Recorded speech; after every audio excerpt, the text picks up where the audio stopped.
दुनिया की लैलाओं पर दिल देने वाले जवान, मैं उससे कहता हूँ आज की लैला कल किसी और मजनू के साथ चली जाए, इसका क्या भरोसा है। कितने जवान हमारे पास हैं ऐसे, हाँ मारे मारे फिरते रहते, शेर व शायरी करते रहते, और व्हाट्सएप के स्टेटस पर तो इनकी ज़िंदगी गुजर रही होती है। पूछा क्यों मियाँ, क्यों अपसेट हो, कहा ब्रेकअप हो गया है। जी हाँ, जो आप देख रहे हैं और जो सुन रहे हैं वो बिल्कुल सही सुन रहे हैं। अल्लामा मुफ्ती सलमान अजहरी साहब क़िबला से कोई कोताही नहीं हुई है बोलने में, बिल्कुल दुरुस्त बोला है और हक बोला है। किससे? यही लैला से। 4 दिन का हुस्न देखा था, दिल दे बैठा था और छोड़कर चली गई फिर किसी और के पास। ये दुनिया है जिसको आला हजरत कहते हैं शहद दिखाए जहर पिलाए, कातिल डाइन शोहर कुछ, इस मुर्दार पे क्या ललचाए, दुनिया देखी भाली। और तुझे क्या करना चाहिए था? अरे वो तो निहायत सस्ता सौदा बेच रहे हैं जन्नत का। जाओ, इस 4 दिन के हुस्न जमाल के पास हाथ देने से बेहतर है उस लैला को हाथ मत दे जो रोज मजनू बदलती है। उस ताजदारे अंबिया के हाथ में दे जो न दुनिया में तुझे कभी तन्हा होने दे, न कब्र में कभी तन्हा होने दे, न हश्र में तन्हा होने दे, बल्कि जहां तुम्हारे नामे आमाल तोले जाए वहां भी बेचैनी के साथ तशरीफ लाए और फिर अपनी तरफ से तुम्हारे अमाल को बढ़ा बढ़ा कर तुम्हारा हाथ पकड़ करके जन्नत में ले जाए। हमारे नौजवान लड़कियों के चक्कर में पड़े हुए हैं, हमारे आजकल के नौजवान भाई लैलाओं के पीछे पड़े हुए हैं और उनको ये नहीं मालूम कि आज जिसकी चक्कर में ये बदनाम हो रहे हैं, जिसकी वजह से ये जलील हो रहे हैं, कल उसी लैला को कोई दूसरा मजनू उठा के ले जा सकता है। मुफ्ती सलमान अजहरी साहब क़िबला हफ़िज़हुल्लाह ताला का जो फरमाने का मतलब है वो मतलब ये है कि यकीनन अल्लाह रब्बुल इज़्ज़त ने तुम्हारे लिए मोहब्बत करने का जो हक़ दिया है वो 2 ज़ातों से है। अल्लाह से मोहब्बत करो और अल्लाह के महबूब से मोहब्बत करो। दुश्वारियों में और इस तरीक़े की रंग रंगेलियों में उलझे हुए हैं कि उन्हें लड़कीबाजी के सिवा, लैला मजनू की कहानी के सिवा कुछ दूसरी बातें नज़र नहीं आती। आज लोग लैलाओं के पीछे पड़े हुए हैं। मुफ्ती साहब ने जो फरमाया वो दुरुस्त फरमाया कि तुम जिस लैला के पीछे पड़ते हो कल वो लैला को कोई दूसरा मजनू उठा के ले जाएगा। लेकिन कसम खुदा की, अगर आपने सच्चे दिल के साथ हबीब किबरिया से मोहब्बत की होगी, आमिना के लाल से मोहब्बत की होगी, मदीने के ताजदार से मोहब्बत की होगी, तो इस मोहब्बत के इनाम को आपसे कोई नहीं छीन सकता है। आइए सब मिल करके मुफ्ती सलमान अजहरी साहब क़िबला का ये मोहब्बत खेज बयान सुनते हैं। पेशानी झुकाते हैं, उसके अलावा कहीं हमारी पेशानी नहीं झुकती। ये दुनिया की वाहिद कौम है, वाहिद कौम है मुसलमान। सारे जितने भी धर्म हैं, जितने भी अदियान हैं, उनको जाकर देख लेना। उनकी इबादत करने के जो तरीके हैं, जब झुकना होता है तो अपने अपने खुदा की कोई तस्वीर होती है या सूरत होती है, उसको देख कर झुकते हैं। सिर्फ मुसलमान हैं, करोड़ों मस्जिदें जाकर देख लो, कहीं खुदा की कोई तस्वीर है? नहीं है। ना ही कोई मुसलमान आकर इमाम साहब से पूछता है किसको देखकर झुको, नहीं। इनकी शान है युमिनून बिल गैब, ये गैब पर ईमान लाने वाली जमात है। सिर्फ नाम अल्लाह का लिया जाए, हमारी पेशानी ज़मीन पर चली जाती।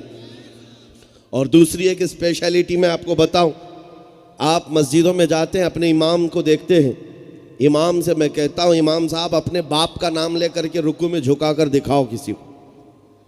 किसी बादशाह का नाम लो और कौम से कहो चलो सजदे में गिर जाओ, कोई नहीं झुकेगा। हाँ, अगर एक किसान का बच्चा भी हाफिज कुरान अल्लाह का नाम ले ले तो बड़े बड़े शोरमा भी पेशानी झुका देते। पीछे खड़ा हुआ बादशाह ही क्यों ना हो, अल्लाह अकबर कहा जाए तो पेशानी झुकती है कि नहीं झुकती? ये बात इसलिए मैं कह रहा हूं, उन जालिमों को ये पता चल जाना चाहिए इस पेशानी को झुकाना हो तो सिर्फ एक ही नाम है, वो अल्लाह अकबर। इसके अलावा किसी नाम से ये पेशानी कभी ना झुकी थी ना, हाँ 5 साल की हुकूमतों के सामने झुकने वाली पेशानी नहीं है। अल्लाह रब्बुल इज़्ज़त के दरबार में झुकने वाली ये पेशानी, जिसको अल्लाह ताला ने इतना महफूज रखा, तफसीर में फरमाया गया है बकरी, बैल, भैंस, ये सारे जानवर जो है खाना अपना मुंह ज़मीन पर लगा कर खाते हैं। चारा उनका नीचे पड़ा हो, सर झुका करके खाते हैं कि नहीं खाते? लेकिन इंसान को अल्लाह ताला ने सर झुकाकर चाट कर खाने वाली आदत नहीं दी। हाथ से उठाओ और मुंह तक ले जाओ। क्यों? रिस्क के सामने भी तुम्हारी पेशानी मौला झुकने नहीं दिया, क्योंकि ये पेशानी रिस्क के सामने नहीं, रज़्ज़ाक़ के सामने झुकेगी। रिस्क के सामने भी नहीं झुकने दिया है रब ताला ने, और रज़्ज़ाक़ के सामने झुकती है। तो आज फिर मुझे ये अफसोस होता है, थोड़ी सी किसी के पास चर्बी आ गई तो उसको देख करके अगर हमारा कोई बच्चा सर झुकाने की बात करे, मैं कहता हूं बड़ा बदनसीब है जिसके पास कायनात का सबसे अजीम दीन है, उसे ये ज़ेब नहीं देता कि फिर वो दूसरी चमक चांद की तरफ देखे, किसी चकाचौंध चांदनी की तरफ देखे, हरगिज़ उसे ज़ेब नहीं देता। हाँ, अब हालात के एतबार से क्या होना चाहिए जो बार बार हमें कचोके लगाए जाते हैं। देखो, हालात के साथ बराबर हो जाओ, मसलहतों को देखो, हिकमतों को देखो। ये नारे बहुत सारी जगहों से आ रहे होंगे अभी।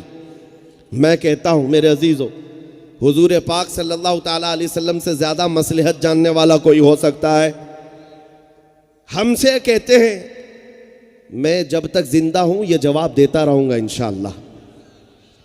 हाँ, जिस दिन हमारी ज़ुबान बंद हो जाए वो अल्लाह की मर्ज़ी है, लेकिन जब तक है हम बोलते रहेंगे।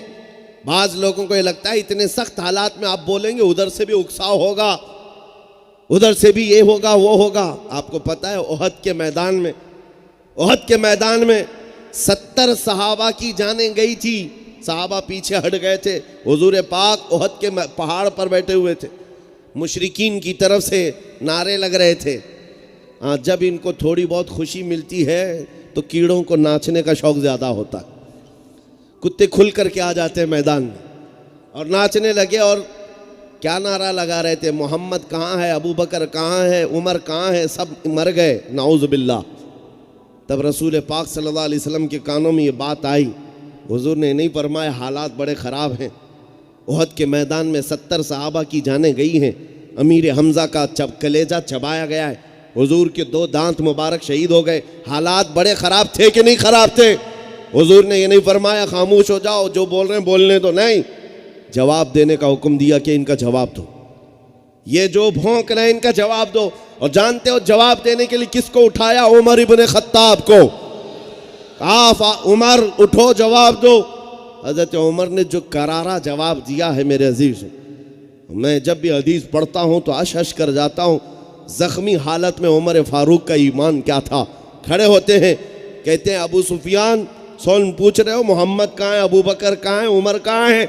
मोहम्मद भी जिंदा है, अबू बकर भी जिंदा है, उमर भी जिंदा है, और तुम्हारी आंखों में गड़ते रहेंगे, चुभते रहेंगे। उधर से फिर नारा लगने लगा, ओल हुबुल। हुबुल उनके खुदा का नाम है कि हुबुल की जय हो, हुबुल की जय हो। हुजूर ने फरमाया उमर जवाब दो, हुबुल की जय हो। तो हज़रत उमर ने कहा अल्लाहु अजल, अल्लाहु अजल, अल्लाह बुलंदो वाला है, अल्लाह बुलंदो वाला है। जवाब हो रहा था कि नहीं हो रहा था? उसके बाद फिर उधर मुशरिकीन की तरफ से नारा लगने लगा, लना उज़्ज़ा वला उज़्ज़ा लकुम। उज़्ज़ा उनकी एक देवी का नाम है। देवी यानी खुदा वहाँ मुज़क्कर भी होता है, मुअन्नस भी होता है, दोनों होते हैं ना, गॉड और गॉडेस। उनकी जो गॉडेस थी उसका नाम था उज़्ज़ा, इज्जत देने वाली देवी। मुशरिकीन पुकारने लगे हमारे पास इज्जत देने वाली देवी है, तुम्हारे पास कोई नहीं। हुजूर ने हज़रत उमर से कहा जवाब दो उमर। हज़रत उमर ने क्या जवाब दिया? कहा अल्लाहु मौलाना वला मौला लकुम, अल्लाह हमारा मददगार है, तुम्हारा कोई नहीं। उस मैदान में भी, उहद के मैदान में ये करारा जवाब। उसके बाद अबू सुफियान ने कहा उमर कितना जवाब दोगे? देखो बद्र के मैदान में तुमने 70 हमारे मारे थे और उहद के मैदान में 70 हमने तुम्हारे मार दी, दोनों बराबर हो गया। 1 साल पहले तुमने हमारे 70 मारे थे, साल भर के बाद 70 हमने तुम्हारे मार दिए, जंग बराबर हो गई। इस पर जानते हो खामोश नहीं, हज़रत उमर ने क्या बेमिसाल जवाब दिया। फरमाते अबू सुफियान कौन सी बराबरी की बात कर रहे हो? बद्र में तुम्हारे 70 मारे गए और उहद में 70 हमारे शहीद हुए, कौन सी बराबरी है? कोई बराबरी नहीं। तुम्हारे जो मरे हैं दोज़ख में हैं, हमारे जो मरे हैं जन्नत में हैं।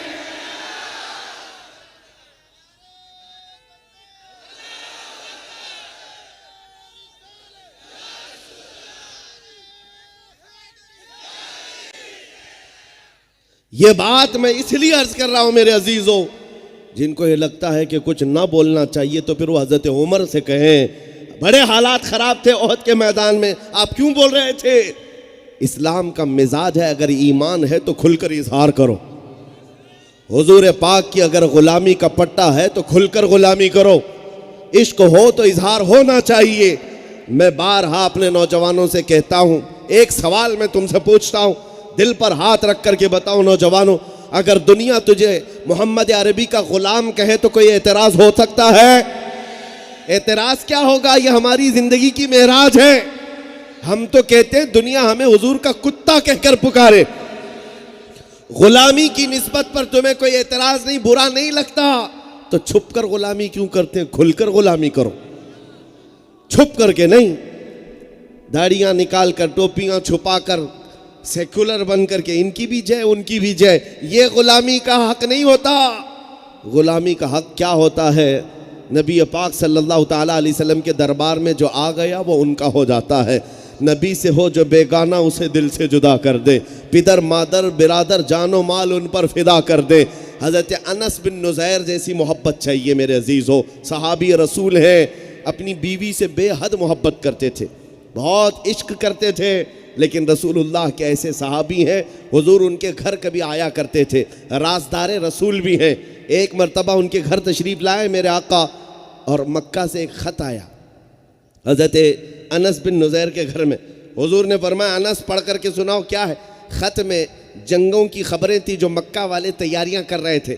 हुजूर ने सुना और कहा, अनस इसको बंद करो, ये मेरे और तुम्हारे दरमियान राज है, किसी को नहीं मालूम होना चाहिए।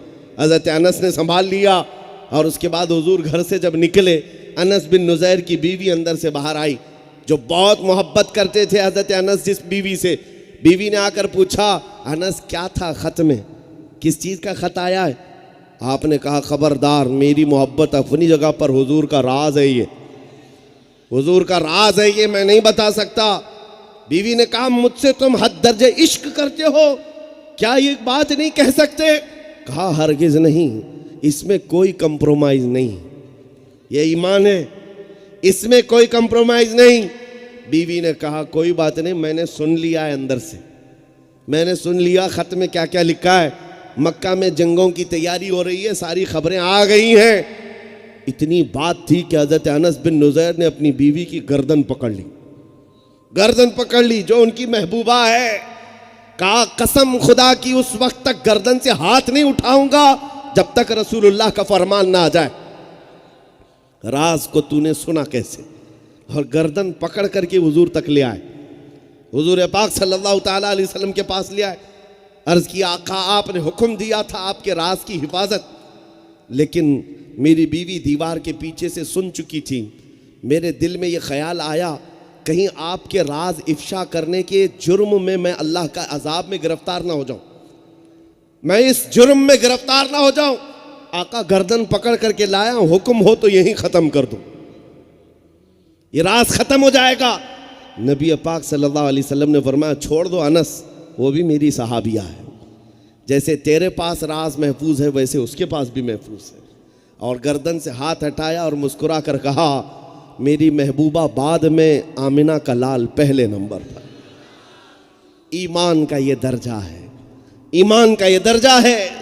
सारी जिंदगी के मामलात बाद में, जिसको इकबाल कहता है, आबरूए माँ जना में मुस्तफ़ास, हम सबकी इज्जत आबरू मुस्तफ़ा के नाम से है। हर चे दरी दुनिया बादे मुस्तफ़ास, जो कुछ दुनिया में है वो मुस्तफ़ा के बाद है, हुजूर के बाद है। आज इन हालात में ऐ नौजवानों, सबसे पहली प्रायोरिटी तुम्हें हुजूर के अखलाक को देनी चाहिए। हुजूर पाक सल्लल्लाहु ताला अलैहि वसल्लम की सुन्नतें तुम्हारी जिंदगी का मिशन नहीं बल्कि ऐन दस्तूर हो जाए। मुझे जीना है तो मदीने के ताजदार की तरह जीना, तब ये जिंदगी के बहारें और इस्लाम की इज्जत की बहारें तुम्हारे मोहल्लों में गली कूचों में आ जाएंगी। वरना होता क्या है मेरे अजीज़ों, जब शेर अपने शेरी भूल जाता है तो कुत्ते भौंकने लग जाते हैं, और हालात यही है, कुत्तों को मकाम मिल जाता है और उसको भौंक भौंक करके याद दिलाते हैं, तेरा काम ये नहीं है नाली गटर चौक पर बैठना, तू मोहम्मद अरबी का शेर है, खड़ा हो जा। और इंशाअल्लाह अज़ीज़ जिस दिन तुम खड़े हो गए, मैं किस बात के लिए कह रहा हूँ, सिर्फ़ और सिर्फ हुजूर पाक के अखलाक की और उनकी सुन्नतों की और उनके मोहब्बत के जामे पहनकर निकल पड़ो। बस बात इतनी है। एक अधिकारी साहब हैं, वो कह रहे थे कि आप इतना भड़काते हैं बयानों में, भड़काऊ बयान होते हैं। मैंने कहा मैंने कभी भड़का कर फसाद दंगा नहीं कराया। हाँ, अगर भड़काने का मतलब ये है कि मैं जो बोलता हूँ इससे भड़कते हैं, तो हाँ मैं भड़काता हूँ और चाहता हूँ इतना भड़के नौजवान कि तुम्हारे नंगेपन से बेजार आकर आमिना के लाल के अखलाक को अपना ले, ताजदारे मदीना की गलियों में आ जाए। इतना हो जाए, इतना काफ़ी है हमारे लिए।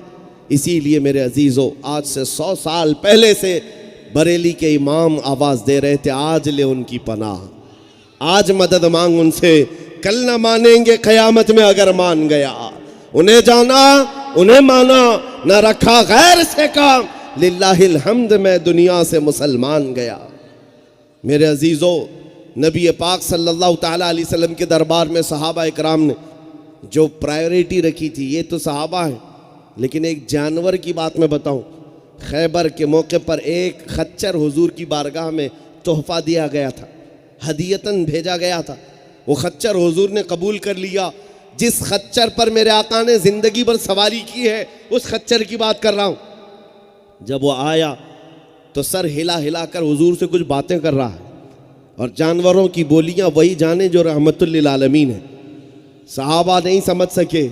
बाद में मेरे आका से पूछा, आका ये खच्चर क्या कह रहा था? सुनो, बड़े मज़े की बात है। हुजूर फरमाते हैं, ये खच्चर मुझसे कह रहा था कि या रसूल अल्लाह, मैं एक यहूदी मालिक के मिल्कियत में था, यानी यहूदी उसका मालिक था। वो खच्चर कहता है, मगर ज़िंदगी भर मैं उसको अपनी पीठ पर कभी बैठने नहीं दिया। जब बैठने की कोशिश करता मैं गिरा देता था। कौन कह रहा है? खच्चर, जानवर। हुजूर फरमाते, मैंने पूछा उससे, तो ऐसा क्यों कर रहा था? वो कहता है, आका मैं उन खच्चरों की नस्ल में से हूँ कि मेरे बाप दादाओं की पीठ पर पिछले अंबिया सवारी करते थे। बनी इसराइल के अंबिया सवारी करते थे, और मेरी माँ ने मुझे बताया था, अपनी पीठ संभाल कर रखना, इस पर ताजदारे अंबिया सवारी करेंगे। मैं उन खच्चरों की नस्ल में आखिरी खच्चर बचा हूँ, और आप सिलसिले अंबिया में आखिरी नबी हैं। यानी खच्चर का अकीदा भी है, आप आका खातमुन नबीन है। वो कादियानी गधे को ये भी नहीं पता है। खच्चर का ईमान था, रसूलुल्लाह आखिरी नबी हैं, और कहता है कि मैं बार बार उसको गिरा देता, कभी बैठने नहीं देता, इसलिए पीठ को संभाल कर रखा था कि ताजदारे अंबिया मुहम्मदुर रसूलुल्लाह सवारी करेंगे। मेरे अजीज़ों, उस खच्चर ने अपनी पीठ को संभाल रखा जिंदगी भर, इसलिए कि नबी पाक सवारी करेंगे। क्या हम उम्मती होकर अपनी आंखों को बचा रखते हैं कि इन आंखों को बचा कर रखा जाए कि इनमें से हमें देखना है तो हुस्ने मुस्तफ़ा को देखना है। आंखों को बचा कर रखा है। रात के अंधेरे में जब तन्हाई हो जाए, मोबाइल की गंदी स्क्रीनों ने हमारी आंखों के अखलाक को तबाह कर डाला है। कितने नौजवानों के अखलाक कत्ल हो गए। तन्हाई में उन्हें लगता है कि इस लज्जत से हम अपने जिस्म को महसूस कर लेंगे, और दुनिया ने तुम्हें इन तमाम वाहियात और खुराफात में ऐसा डाल रखा है। आज जानते हो पूरी दुनिया में सबसे बड़ी इंडस्ट्री पोर्नोग्राफी की है। गंदी फिल्में और या तस्वीरें, इन्हीं चीज़ों की इंडस्ट्री सबसे बड़ी है, करोड़ों अरबों डॉलर की, और लोगों का ईमान खरीदते हैं। मैं आपसे कहता हूँ, दुनिया क्या देखना चाहती है वो छोड़ दो। तुम्हें अगर इतना यकीन है कि इन आँखों से मुझे हुस्ने मुस्तफ़ा देखना है तो बचा कर रखते, और दुआ ये करते, कुछ ऐसा कर दे मेरे किरदिगार आँखों में, हमेशा नक्श रहे रूए यार आँखों में। उन्हें न देखा तो किस काम की हैं ये आँखें कि देखने की है सारी बहार आँखों में। अज़ीज़ा ने गिरामी वक़ार, क्या आपने अपने हाथ को संभाल रखा है? गलाज़त पर छूने से, गलीज़ काम करने से, गुनाहों को इस हाथ से करने से अपने आप को बचा रखा है? कभी ये सोच लेता कि इस हाथ की मैं हिफाजत करता हूँ, क्योंकि क़यामत के दिन सरवरे अंबिया से मुझे मुसाफा करना है। उस खच्चर ने अपनी पीठ संभाल रखी थी जानवर होकर कि नबी पाक सवारी करेंगे, तुम उम्मती होकर ना अपने हाथों की हिफाजत कर पाते हो, ना अपनी आंखों की हिफाजत कर पाते हो। अगर इश्क है मेरे मुस्तफ़ा से तो इन आंखों को, हाथों को बचा लो, इन अखलाक की हिफाजत कर लो, इसलिए कि इन आंखों में किसी और को बसने न दो।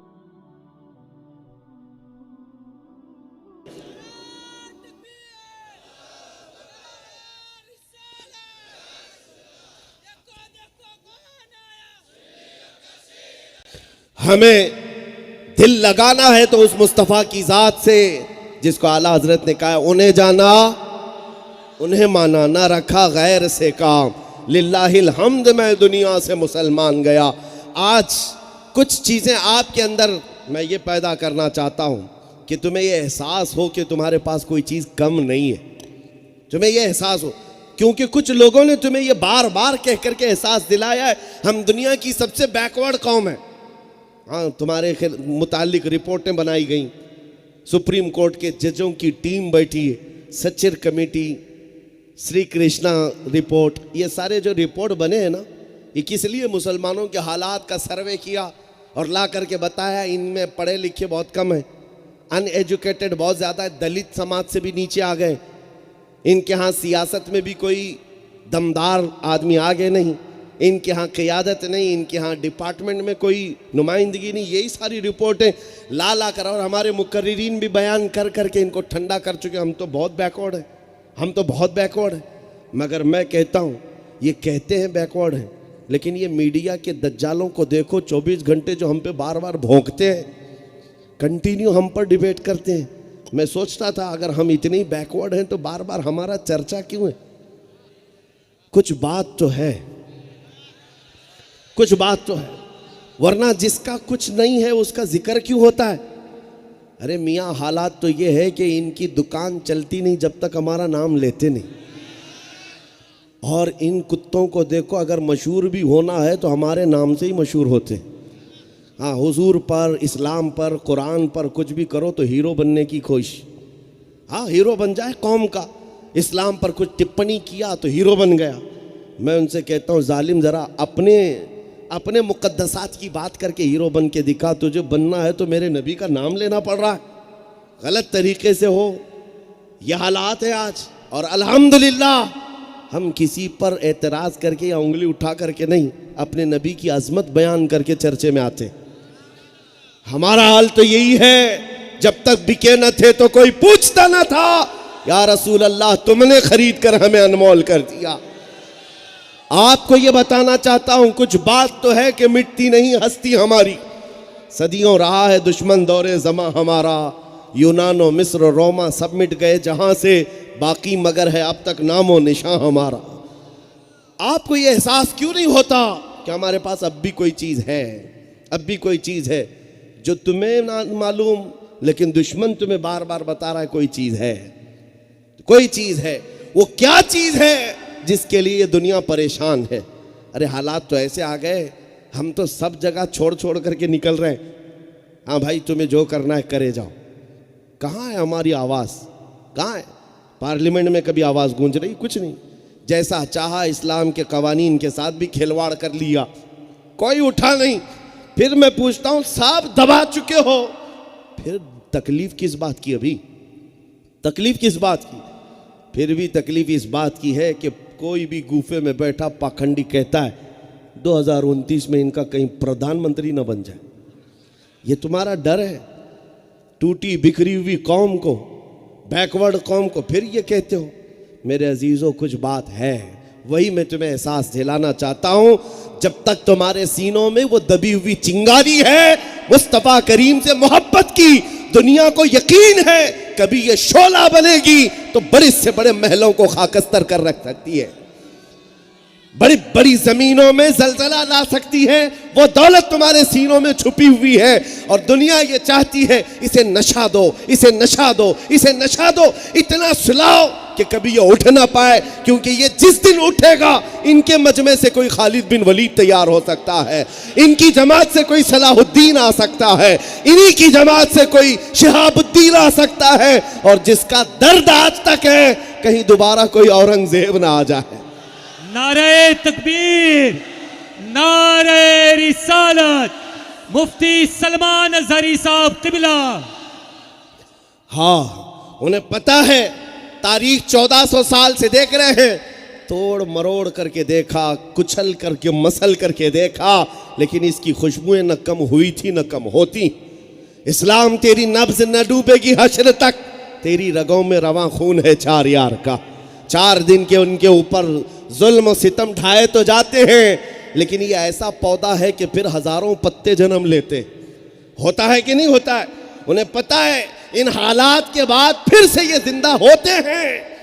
इसीलिए मैं ये कहता हूं मेरे अजीजों, तुम न घबराओ, तुम न घबराओ इन हालात को देख करके।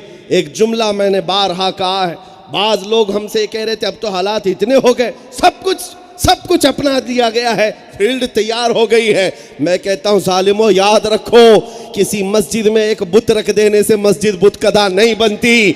इसलिए कि तारीख गवाह है, एक रखा तुमने, काबे में तो मुशरिकों ने 360 रखे थे, तब भी काबा काबा ही था।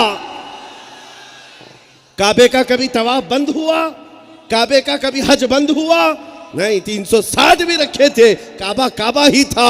हाँ, काबे को इंतजार था, आएंगे आमीना के लाल, अपने हाथों से पाक करेंगे, मेरे आका तशरीफ लाए। और आपको वाकया भी बता दूं, हाँ, हुजूर जब मक्का में थे, अभी हिजरत नहीं किए थे, काबे की चाबी उस्मान बिन शैबा के पास थी। उस्मान गनी नहीं, उस्मान बिन शैबा, जिनके पास खानदानी तौर पर चाबी रहती थी, वो आए, कहा कि उस्मान बिन शैबा, हुजूर ने फरमाया उनसे, चाबी दे दो, मुझे अंदर जाना है। उस्मान बिन शैबा ने क्या कहा, तुमको चाबी दूं? तुम तो हमारा दीन छोड़े हुए हो, तुम हमारे खुदाओं की और सबकी नकारते हो, उनको इनकारते हो, तुमको क्या चाबी दूं? नहीं दूंगा। जानते हो हुजूर ने एक जुमला कहा था, कहा रख ले उस्मान, एक वक्त आएगा ये चाबी मेरे हाथ में होगी और मैं जिसे चाहूंगा उसे चाबी दूंगा। हुजूर ने जब फरमाया तो उस्मान बिन शैबा कहते हैं, हालात तो ऐसे थे इनके कि जगह जगह 40 मुसलमान थे, पकड़ करके इनको मारा जा रहा था और इनको आग में डाला जा रहा था, सूली पर चढ़ाया जा रहा था। उस वक्त मोहम्मदुर रसूलुल्लाह कहते हैं, काबे की चाबी मेरे हाथ में आ जाएगी। वो कहते हैं, मुझे हंसी आ गई। इन हालात में अगर इतनी बड़ी बात कोई कह रहा है तो हंसी आ गई। आज के दौर में भी कुछ लोगों को हमारी बात पर हंसी आती। हुजूर पाक सल्लल्लाहु तआला अलैहि वसल्लम की बात पर उस्मान बिन शैबा कहते मैं तो हंस पड़ा। और उसके बाद जब वो गए तो फिर दिल में ये होने भी लगा, कहीं हकीकत तो नहीं कहा, कहीं हकीकत में हो तो नहीं जाएगा ऐसे, क्योंकि बरस से सदियों से चाबी उनके खानदान में है। फिर हालात ऐसे आए कि हुजूर पाक हिजरत करके मक्का छोड़कर चले गए। उस्मान बिन शैबा कहते हैं, अब तो मेरे दिल में और चौड़ापन आ गया। ये तो काबे की चाबी लेने की बात कर रहे थे, ये तो घर भी छूट गया इनका, ये तो वतन भी छूट गया इनका, चले गए, मक्का में ही नहीं रह सके, काबे की चाबी क्या ले पाएंगे। उस्मान बिन शैबा कहते हैं, चौड़ा हो गया था सीना, लेकिन उसके बाद बदर हुई, उहद हुई, खंदक हुई, जंगे हुई। 6 साल के बाद मुहम्मदुर रसूलुल्लाह 10,000 सहाबा के साथ मक्का में आ रहे थे। 20 रमज़ान की तारीख है, मेरे आका का परचम बुलंद था और मक्का में ऐसी हैबत थारी थी कि हुजूर के मुकाबिल में खड़े होने की किसी की हिम्मत नहीं थी। सब भागे भागे फिर रहे थे। मेरे आका ने सबको अमान दिया और मक्का में कोई जंगो कत्ल किताल नहीं, लड़ाई नहीं हुई। हुजूर तशरीफ लाए, मक्का फतह हो चुका था, पहली अजान दी जा रही थी, नमाज पढ़ी जा रही थी। उस वक्त मेरे आका ने बुलाया, उस्मान बिन शैबा कहाँ है, चाबी वाला कहाँ है। चाबी लेकर के आए, ईमान लाए हुए नहीं है, वो काफिरों में से है। चाबी लेकर के आए, कहा लो, देना ही तो पड़ेगा और क्या करोगे। इसीलिए कहते हैं पहले ही होता तो आज ले उनकी पनाह, बाद में तो मानना पड़ ही जाता है। हुजूर पाक सल्लल्लाहु अलैहि वसल्लम के पास चाबी लाकर दे दिया और हुजूर पाक ने लिया चाबी, अपने हाथों से खोला और सारी आलाइश को पाक किया, सब निकाल फेंका। काबे को काबा बनाया किसने? मेरे मुस्तफ़ा ने। हाँ, उसको तहारत और उसको पाकीज़गी अता हुई। और उसके बाद हुजूर बाहर तशरीफ लाते, सुनो, चाबी लटका करके फरमाते हैं, आज मैं ये चाबी उसके हाथ में दूंगा जिसके पास ये चाबी कयामत तक रहेगी, कोई छीन नहीं पाएगा। कितना बड़ा दावा है ये, इसी की नस्ल में रहेगी, कोई छीन नहीं सकेगा। हुजूर ने फरमाया, सहाबा कहते हर एक के दिल में ख्वाहिश आई कि काश ये चाबी हमको मिल जाए। सिद्दीक़ अकबर, फ़ारूक आज़म, उस्मान गनी, हैदर कर्रा, अब हज़रत अब्बास सब कहते हैं उस वक्त ये ख्वाहिश आ रही थी कि चाबी हमें मिल जाए। हुजूर पाक सल्लल्लाहु अलैहि वसल्लम ने 2 बार ऐलान किया। उसके बाद मजमा था 10,000 का, सबकी गर्दनें उठी हुई हैं कि चाबी किसको दी जाएगी। हुजूर पाक मिंबर पर खड़े हुए और फिर पुकारा, उस्मान बिन शैबा इधर आओ, जिसके पास चाबी पहले से थी। और आने के बाद कहा, मेरा रब फरमाता है जिसकी अमानत है उसी को दे दिया जाए। हुजूर ने चाबी दी। उस्मान बिन शैबा कहते मेरे तो होश व हवास में भी नहीं, वहमो गुमान में भी नहीं, हुकूमत इनकी, सारा कब्जा इनका, इख्तियार। इश्क़ रसूल में लबरेज़ होकर जो मुफ्ती सलमान अज़हरी साहब के होठों से जुमले अदा होते हैं, उन जुमलों मोहब्बत के ज़रिए हम अपने दिल के अंदर नबी पाक सल्लल्लाहु अलैहि वसल्लम के चिरागों को रोशन करते हैं। और मैं आपसे गुजारिश करूँगा कि अगर आप में से कोई भाई हमारे ऐसे हैं जो पहली मर्तबा हमारे चैनल को देख रहे हैं, तो आप चैनल को सब्सक्राइब करें और वीडियो को लाइक और शेयर कर सकते हैं, आपको इख्तियार है। और इंशाअल्लाह मैंने ये इरादा किया है कि आपसे हर वीडियो के ज़रिए कोई ऐसी फ़ायदे की बात की जाए जिससे क्या हमारे नाज़रीन को फ़ायदा हो। तो मैंने इंशाअल्लाह ये इरादा किया है कि आज के बाद हम हर वीडियो में आपको 2 मसले सिखाएंगे, वो मसाइल जो ज़रूरियात दीन में शुमार हैं, जो ज़रूरी मसले हैं, जैसे क्या वज़ू, गुस्ल, नमाज, रोज़ा, हज, ज़कात, सदका, फ़ितरा, ये जो ज़रूरियात दीन हैं, इंशाअल्लाह हम रोज़ के 2 सवाल 2 जवाब 2 मसाइल आपके सामने रखेंगे और आपको सीखने के लिए बेहतरीन मौका नसीब होगा। इसलिए जो भी हमारे चैनल से जुड़े हुए हैं उनसे गुजारिश है कि हमारे चैनल को आप देख रहे हैं तो वीडियो को लाइक भी करें, और आपको अगर इनमें से कोई बात पसंद आए तो वो दूसरों तक शेयर करें ताकि आपके किसी मोमिन भाई का भला हो जाए।